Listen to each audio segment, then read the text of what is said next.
आज की वीडियो में बात करेंगे कि आखिर क्यों एक साइड पर इंडियन बच्चे प्रेशर में टूट रहे होते हैं और दूसरी साइड पर जापानीज बच्चे खुद डिसिप्लिन सीख रहे होते हैं। आज का वीडियो आपको एग्जैक्टली वही दिखाएगा जो आप सोच भी नहीं रहे। सबको लगता है कि स्ट्रिक्ट पेरेंटिंग ही सक्सेसफुल बच्चे बनाती है, लेकिन सच क्या है? जापान में पेरेंट्स कंपैरेटिवली रिलैक्स्ड होते हैं, फिर भी उनके बच्चे ज्यादा रिस्पॉन्सिबल और इंडिपेंडेंट क्यों होते हैं? जापान में एक 6 साल का बच्चा अकेले खुद ट्रेन पकड़ के स्कूल जा रहा है और दूसरी तरफ इंडिया में एक 10 साल का टीनेजर बिना मम्मी के एक छोटी सी डिसीजन भी नहीं ले पा रहा। प्रॉब्लम बच्चों में नहीं, पेरेंटिंग स्टाइल में है। आज हम कंपेयर करने वाले हैं इंडियन पेरेंटिंग और जापानीज पेरेंटिंग के बीच का रियल डिफरेंस, बिना फिल्टर के। ये कोई कंट्री शेमिंग नहीं है, बल्कि एक रियलिटी चेक है जो शायद आपकी सोच बदल दे।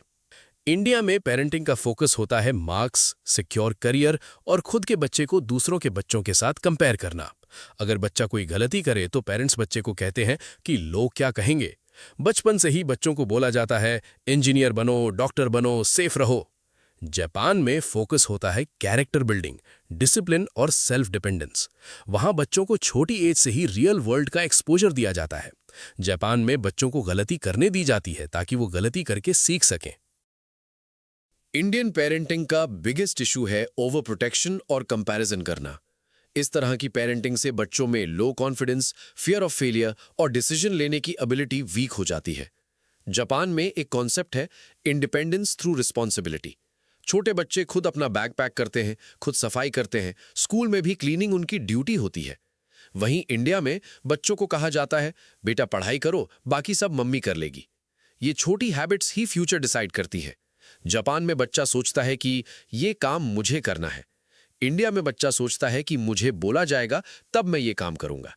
और सबसे बड़ा डिफरेंस है कि इंडिया में फेलियर को शेम की तरह देखा जाता है, जापान में फेलियर को लर्निंग की तरह देखा जाता है। एक एक्सपेरिमेंट में देखा गया कि जापानीज किड्स प्रॉब्लम सॉल्व करने में ज्यादा परसिस्टेंट होते हैं, जबकि इंडियन किड्स जल्दी गिव अप कर देते हैं। क्यों? क्योंकि उन्हें बचपन से ही हर स्टेप पर गाइड किया गया है। उन्हें खुद स्ट्रगल करना सिखाया ही नहीं गया।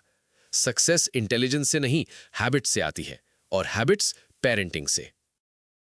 जापानीज कल्चर में कुछ ऐसे सटल और पावरफुल प्रिंसिपल्स होते हैं जो पेरेंटिंग को बहुत ही इजी बना देते हैं।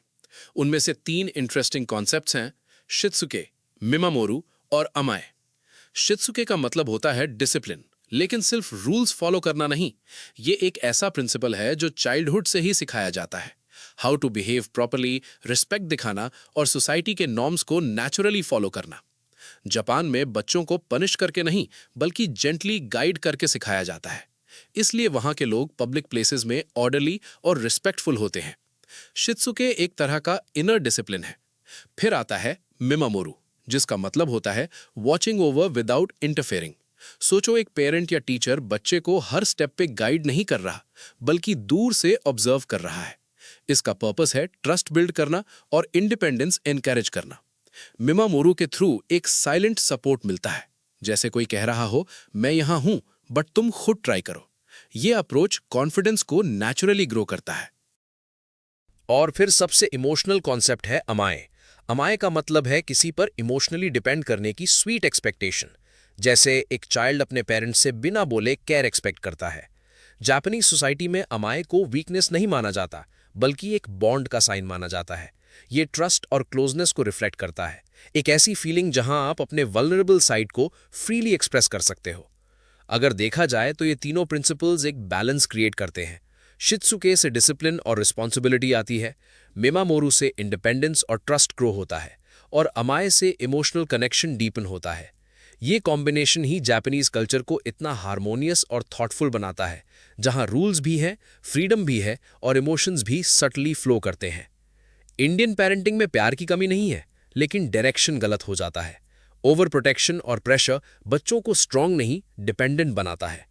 जापानीज पेरेंटिंग परफेक्ट नहीं है, लेकिन उनका फोकस सही जगह पर है: इंडिपेंडेंस, डिसिप्लिन और रियल लाइफ स्किल्स।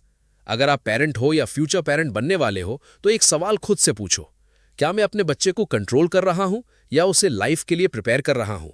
अगर वीडियो ने आपकी सोच थोड़ी भी चेंज की हो तो लाइक करो, शेयर करो और चैनल को सब्सक्राइब करो, क्योंकि यहां हम ऐसी ही हिडन रियलिटीज एक्सपोज करते हैं।